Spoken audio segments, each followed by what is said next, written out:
Hello students, let's read the question. A solid sphere, hollow cylinder and ring each of mass m and radius r are simultaneously released at rest from top of incline and allowed to roll down the incline.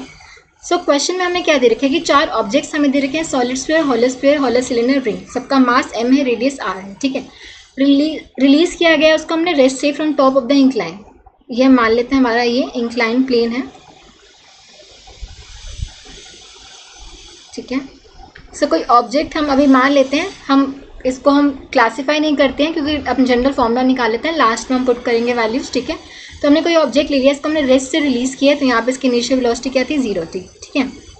अभी incline angle यहाँ पे theta मान लेते हैं. इसका जो acceleration हमें पता है, ये जब रोल कर रहा होगा इसका जो एक्सेलरेशन होता है, इसका फॉर्मूला क्या होता है हमारे पास, g sin थीटा 1 + q²/r², यही फॉर्मूला होता है हमारे पास, ठीक है. और वेलोसिटी हम कैसे निकाल सकते हैं, यहाँ पे हम एनर्जी कंजर्वेशन निकाल सकते हैं. इसकी हमने h हाइट मान ली. अब देखो जब ये h हाइट से नीचे आ रहा होगा तो इसके पास जो पोटेंशियल एनर्जी है ये किस में कन्वर्ट हो जाएगी, इसकी काइनेटिक एनर्जी में. काइनेटिक एनर्जी कौन सी, ट्रांसलेशन काइनेटिक एनर्जी प्लस में रोटेशनल काइनेटिक एनर्जी, ठीक है. तो mgh मास कैपिटल लेते हैं, mgh will be equal to translation kinetic energy इसकी हो जाएगी हाफ mv². इसने v वेलोसिटी अटेन कर ली होगी एट द बॉटम, प्लस में इसकी रोटेशन काइनेटिक एनर्जी क्या हो जाएगी, हाफ I ω². तो mgh equals to half mv² plus में हाफ I की जगह पुट कर सकती हूँ mk². और फॉर प्योर रोलिंग हमें पता है v किसके इक्वल हो जाता है, ω/r के इक्वल. तो यहाँ से हम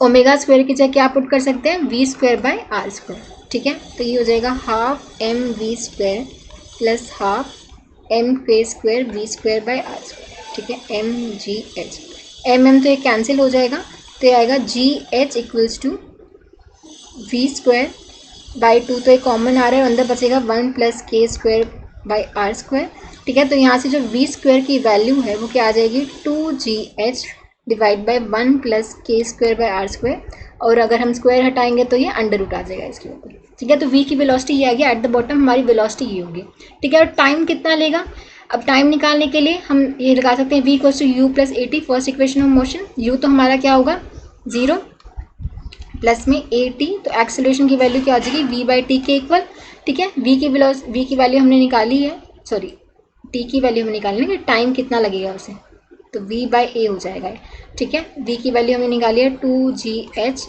1 + k²/r², ठीक है. और एक्सेलरेशन की वैल्यू हमारे पास ये होती है g sin थीटा, ये ऊपर जाएगा 1 + k²/r², तो हमारे पास ये आएगा 2h, ये g² अंदर जाएगा तो नीचे g बचेगा, sin² थीटा ये अंदर ले गई मैं, इसको भी अंदर लेके जाऊंगी तो अंदर एक 1 + k²/r² बचेगा, ठीक है. मैंने टाइम निकाल लिया.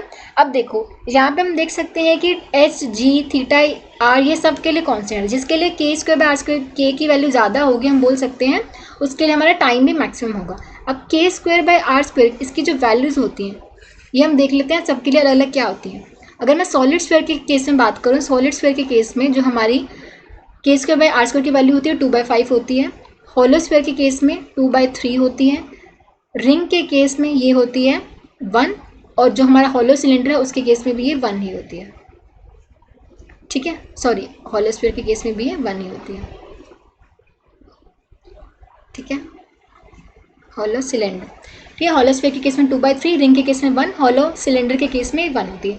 तो हम देख सकते हैं कि जो सबसे मैक्सिमम वैल्यू है k²/r² की उसकी रिंग और हॉलो सिलेंडर के लिए, तो k²/r² की रिंग और हॉलो सिलेंडर के लिए ज़्यादा है, तो उसके लिए टाइम भी ज़्यादा आएगा. तो time taken to reach bottom is maximum for ring and hollow cylinder, so Q&S both. फिर उसके बाद angular acceleration maximum for angular acceleration, pure rolling के केस में बताया कि a हमारा अल्फा r के इक्वल हो जाता है, तो अल्फा की वैल्यू क्या आ जाएगी a/r, ठीक है. तो यहाँ से हम देख सकते हैं कि a का फॉर्मूला हमारा ये था. a हमारा किसके लिए मैक्सिमम होगा, जो एक्सेलरेशन हमारा मैक्सिमम किसके लिए होगा, जिसके लिए k²/r² की वैल्यू मिनिमम होगी, ठीक है. मिनिमम किसके लिए होगी, हम देख सकते हैं मिनिमम किसके लिए है, ये 2/5.4 सॉलिड स्फीयर के लिए मिनिमम है, ठीक है. सॉलिड स्फीयर के लिए हमारा जो k²/r² की वैल्यू मिनिमम है, तो उसके लिए एक्सेलरेशन मैक्सिमम आएगा, तो एंगुलर एक्सेलरेशन भी मैक्सिमम आएगा. So angular acceleration maximum for solid sphere, हम p से मैच कर सकते हैं. उसके बाद kinetic energy at the bottom is same for, kinetic energy bottom पे सबके लिए सेम होगी, क्योंकि हम देख सकते हैं ये हमने फॉर्मूला लगाया था ना कि जो mgh है वो किस में कन्वर्ट हो जाएगा, kinetic energy of kinetic energy of the object at the bottom, ठीक है। तो ये वाली जो टोटल काइनेटिक एनर्जी है mgh के ही इक्वल है, सबके लिए mgh के ही इक्वल होगी, क्योंकि सबका मास इक्वल है, हाइट सेम हाइट से आ रहे हैं और जीबी वैल्यू सबके लिए सेम है, तो सबके लिए जो kinetic energy, total kinetic energy हो mgh के इक्वल होगी, ठीक है। So kinetic energy at the bottom will be same for all the objects. हम सी का हम बोल सकते हैं PQRS सबके लिए होगा। फिर rotational kinetic energy is maximum for, rotational kinetic energy कौन सी है, जो हाफ आई ओमेगा स्क्वायर है। अब देखो हाफ आई ओमेगा स्क्वायर, तो हाफ आई ओमेगा जो स्क्वायर है इसको हमने जनरलाइज करके half M K square omega square की जगह V square by R square ये पुट कर सकते हैं। तो ये आ जाएगा half M by R square into में के स्क्वायर वी स्क्वायर, ठीक है। और वी स्क्वायर की भी यहाँ पे हमें वैल्यू पुट करनी पड़ेगी, ठीक है। ये मैं आगे अब रब कर देती हूँ क्योंकि हमने सारे आंसर तो निकाल लिए हैं, बस हमें अब काइनेटिक एनर्जी देखना है किसके लिए हमारा ज़्यादा होगा। रोटेशनल काइनेटिक एनर्जी, ठीक है, half M by R square K square V square की वैल्यू पुट करूँगी तो ये हो जाएगा 2GH 1 plus Q square by R square, ठीक है। अब ये इसको मैं अगर मैं नीचे ले जाऊँ, के स्क्वायर को नीचे ले आऊँ, are square by K square इसको अंदर से मल्टीप्लाई करूँ तो ये हो जाएगा, यहाँ से 2 से 2 तो कैंसिल ही हो रहा है, ये MGH, ठीक है। ये are square by K square यहाँ पे अंदर मल्टीप्लाई करूँगी तो ये आ जाएगा are square by K square, एक के स्क्वायर को मैं नीचे ले I R square by K square और इसको अंदर मल्टीप्लाई करूँगी तो are square by K square plus 1 बचेगा। तो जो काइनेटिक एनर्जी ऑफ रोटेशन है उसका फॉर्मूला हमारे पास क्या आ गया, MGH divide by R square by K square plus 1, ठीक है। अब देखो यहाँ पे हम देख सकते हैं कि are square by K square by R square किसके लिए मैक्सिमम है, के स्क्वायर मुझे मैक्सिमम काइनेटिक एनर्जी चाहिए, के स्क्वायर बाय आर स्क्वायर जो हमारा मैक्सिमम है किसके लिए, रिंग के लिए, ठीक है। उसके लिए आर स्क्वायर बाय के स्क्वायर मिनिमम हो जाएगा, इनवर्स अगर मैं देखूंगी, अगर के स्क्वायर बाय आर स्क्वायर की वैल्यू इसके लिए मैक्सिमम है रिंग और होलो सिलेंडर के लिए, तो आर स्क्वायर बाय के स्क्वायर जो इनवर्स होगा इनका देखो इनवर्स क्या आएगा 5/2। अगर मैं आर स्क्वायर बाय के स्क्वायर की वैल्यू निकालूँ तो ये आएगा 2.5, 3/2 करूँगी तो ये आ जाएगा 3/2 करेंगे तो ये आ जाएगा 1.5 होगा, ये 1 आएगा, ये आएगा। तो minimum are square by K square की वैल्यू किसकी हो जाएगी, रिंग और होलो सिलेंडर के लिए।